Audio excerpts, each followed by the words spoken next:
반갑습니다. 호주 변호사 박창민입니다. 고용주를 위한 취업비자 그 네 번째 시간을 가져보겠습니다.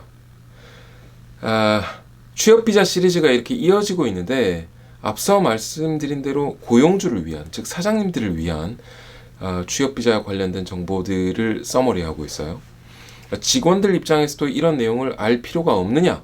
있습니다. 왜냐하면 대부분의 사장님들은 취업비자가 뭔지에 대해서 잘 모르시고 관심이 별로 없거든요. 취업비자를 얻어야 되는 여러분들이 이 내용을 흡수하신 다음에 사장님들에게 설명해 주시는 그런 용도로 이용하시면 되겠고, 그 다음 내가 실제로 일을 하고 싶은 회사, 가게가 취업비자를 성공적으로 지원해 줄 수 있는 비즈니스인지 판단하는 용도로 쓰시면 참 좋겠죠.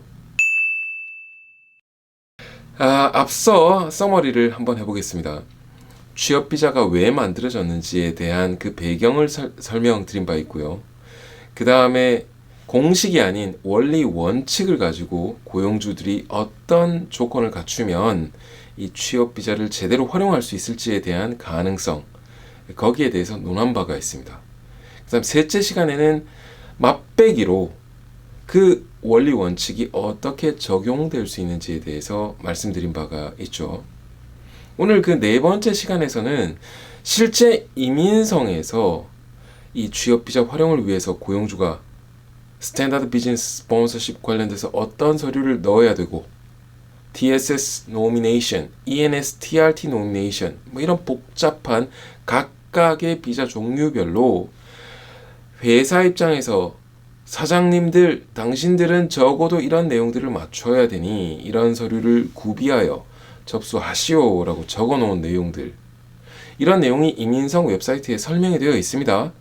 그런데 그 설명된 내용과 달리 법에는 어떻게 되어 있는지 그 법전을 다 보여드리면 너무 복잡하니까 이걸 변호사 입장에서 서머리해놓은 테이블을 하나 보여드리겠습니다. 문제는 이 이민성 사이트의 설명과 법전 서머리의 내용이 사실 굉장히 많이 다르거든요. 여기에서 바로 그 복잡도가 나오게 되고 어려움이 있게 됩니다. 아니, 설명한 대로 넣었는데 왜 법전과 다르다는 이유로 내 노미네이션이 거절된 거야? 왜 우리는 genuine하다라고, 실제 이 직원이 이 노미네이션 포지션이 중요하다라고 생각하고 필요하다라고 생각해서 서류 다 넣었는데 왜 거절된 거야? 라고 하는 이런 낭패가 생겼을 때 그 이유를 이해할 수 있게 되겠죠. 그 내용을 몇 가지 들어서 안내해 드리도록 하겠습니다. 화면 보이십니까? 이 화면 내용은 좌측에 있는 내용은 실제로 TSS 노미네이션을 하기 위해서 이민성 홈페이지에 적혀 있는 내용들을 캡처해서 갖고 온 거고요.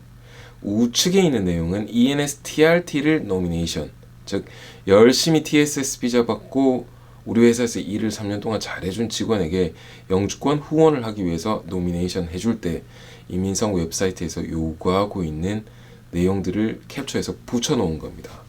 한번 내용을 간단하게 읽어보면 너 스폰서 맞느냐?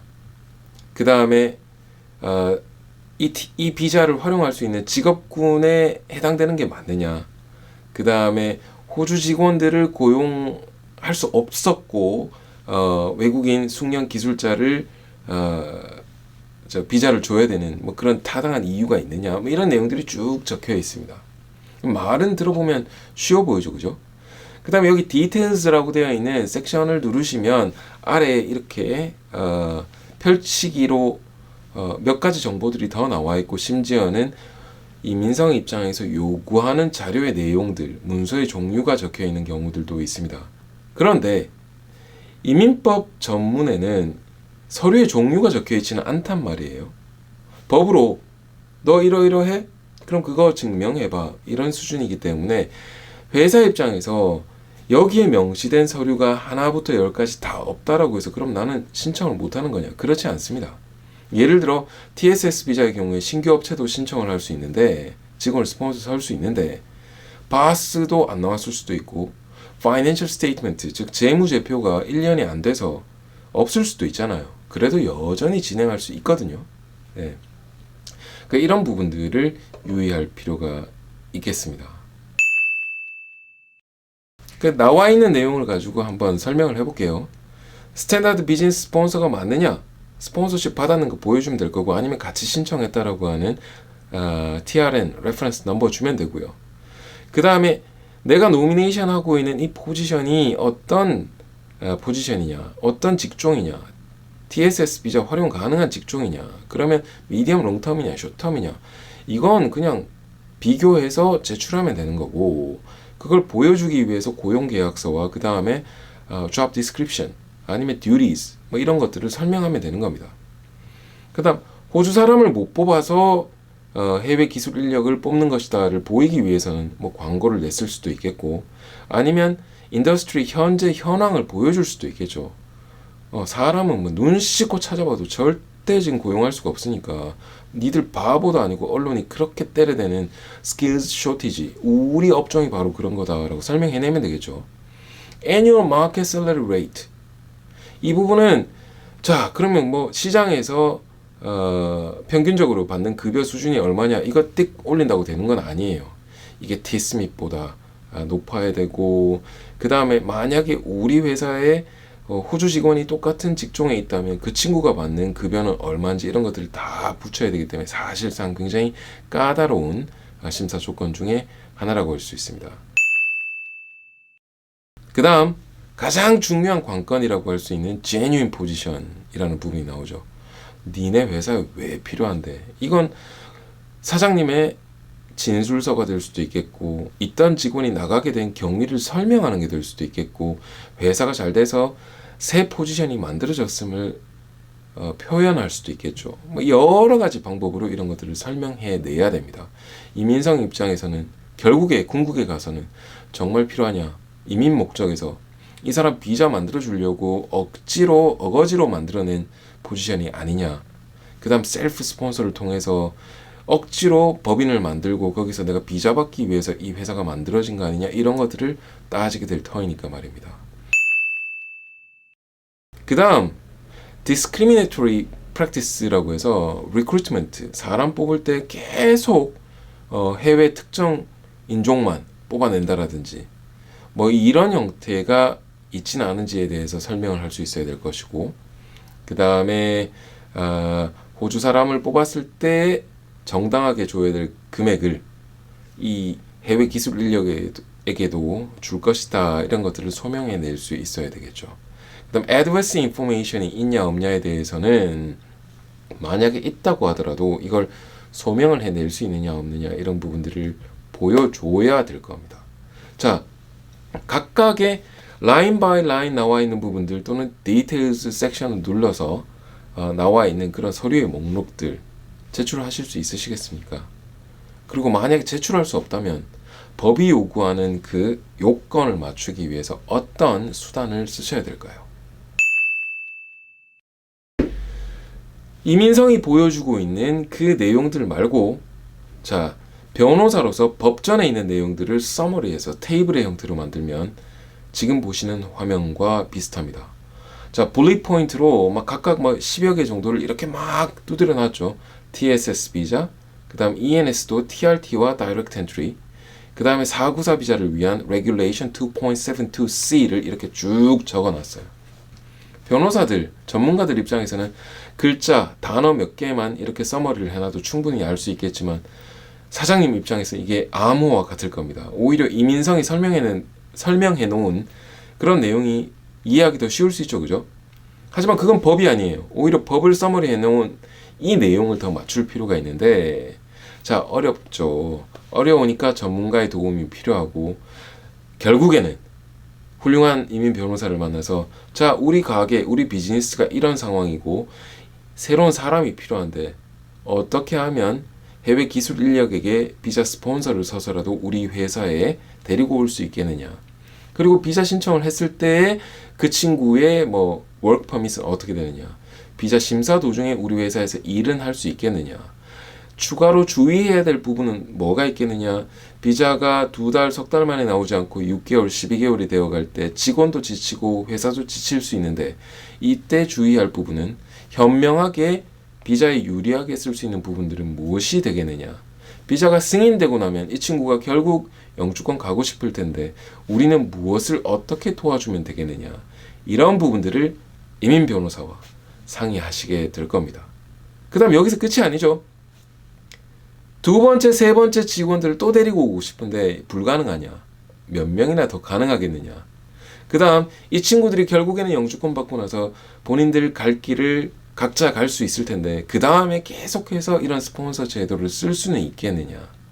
만약에 직원과 사장님이 틀어져서 회사가 마음에 안 들어서 해고를 해야 될 상황이 될 때는 어떻게 해야 되겠느냐.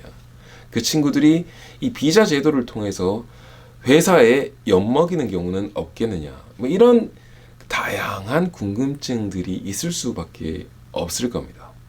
그 내용들을 이민 변호사랑 상의하시게 되겠죠. 이민성 웹사이트에서 소개하고 있는 그런 서류 목록들 말고 법전 자체를 서머리해 놓은 이 내용을 보시면 서류의 종류는 전혀 없습니다. 디테일즈 이런 것들도 없죠.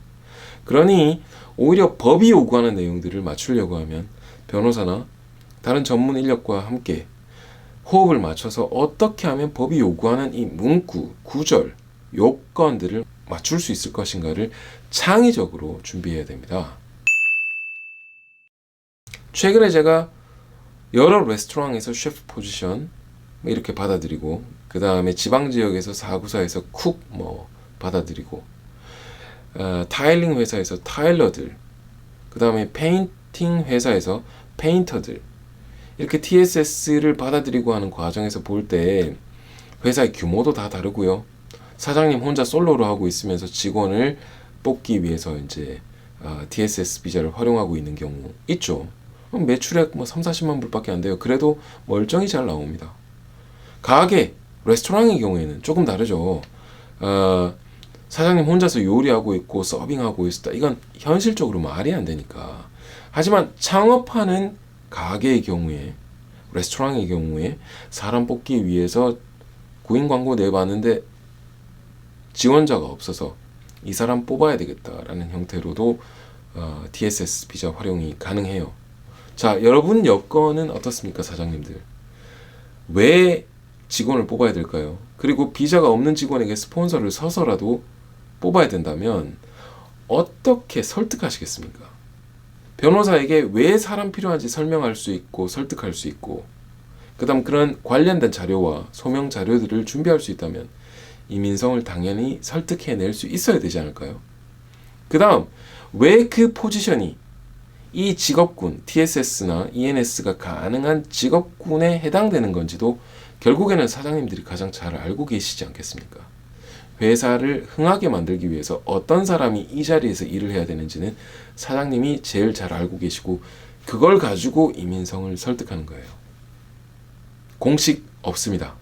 법이 요구하는 요건 하나를 사장님이 이민 변호사와 함께 서류 준비하고 변론서 준비해서 이민성을 설득한다라고 이해하시면 됩니다.